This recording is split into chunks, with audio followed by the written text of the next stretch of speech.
La reforma agraria en el Perú representa un conjunto de estrategias y acciones aplicadas en el país a lo largo del siglo XX con el fin de reorganizar la propiedad de la tierra y elevar el bienestar de los agricultores y las comunidades rurales. Estas iniciativas se enfocaron en la adquisición y redistribución de extensas propiedades rurales, originalmente en manos de grandes terratenientes, entre pequeños agricultores y comunidades campesinas. Pero asimismo se le culpa de que ser el causante del desincentivo a la inversión, ya que la incertidumbre sobre la tenencia de las tierras, la posibilidad de futuras expropiaciones y la falta de incentivos para invertir en la mejora de la tierra llevaron a la disminución de la inversión en la agricultura. Por esto se plantea la duda de si se considera usted que la reforma agraria fue beneficiosa en el aspecto político, social y económico del país en el siglo XX. La postura del equipo es que consideramos que la reforma agraria sí fue beneficiosa en estos aspectos del país.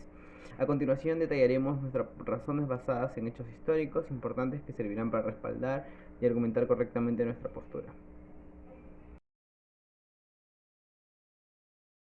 La reforma agraria fue beneficiosa en el aspecto social porque gracias a las expropiaciones que se dieron en ese tiempo, todas las empresas de comunicación y educación pasaron a pertenecer a empresarios peruanos. De esta manera fueron expropiados periódicos de Lima, radio y televisión. Esto con el objetivo de dar un sentido social distinto al que se vivía en esa época a esas instituciones, basándose ahora en campesinos, trabajadores y educadores. De esta forma dejar que unas pocas familias oligárquicas, que no eran ni siquiera representantes del pensamiento de la mayoría de los peruanos, controlen los medios de comunicación, como se vivía en ese tiempo.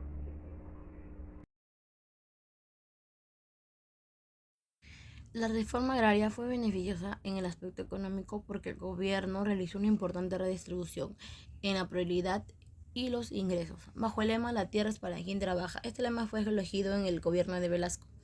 Al principio de esta nueva reforma buscó ayudar y benefició a los campesinos, trabajadores y profesores a surgir en el aspecto económico y generar ingresos para solventar sus gastos. Al inicio, esta nueva reforma les fue difícil debido a que le fue complicado diferenciar quiénes eran los verdaderos campesinos o trabajadores que necesiten estas tierras para que generen sus nuevos ingresos. Al final esta reforma benefició mucho, ya que se crearon empresas agrarias en la que los dueños eran trabajadores como figura cooperativa.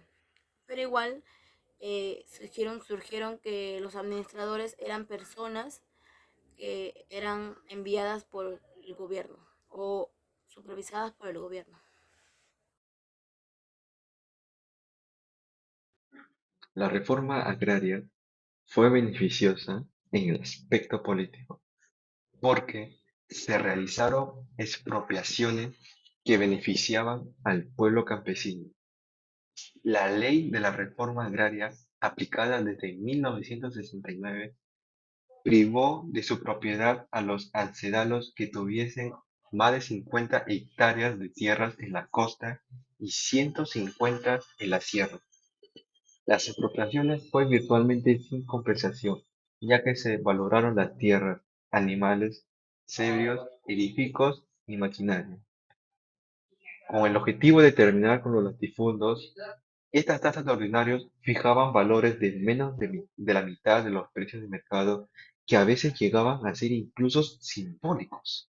El monto resultante fue entregado en su mayor parte en bonos que pagaban una tasa de interés inferior a la inflación.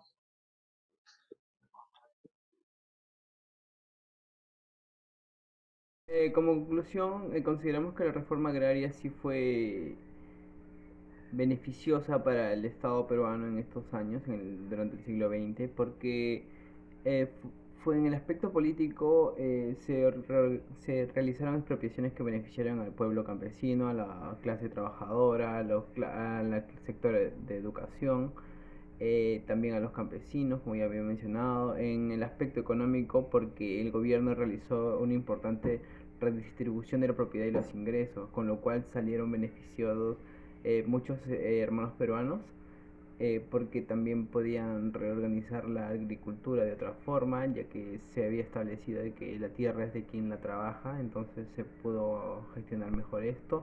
La reforma agraria también fue beneficiosa en el aspecto social, ya que gracias a estas expropiaciones empezamos a ver una mejor redistribución e igualdad en las clases sociales o en las clases obrera, en la clase más baja, en la clase trabajadora, ya que había mucho abuso hacia ellos. Encima no tenían un decreto a favor de ellos, y gracias a esta reforma agraria se pudo reutilizar, reubicar ciertos terrenos a favor de ellos, y sería todo.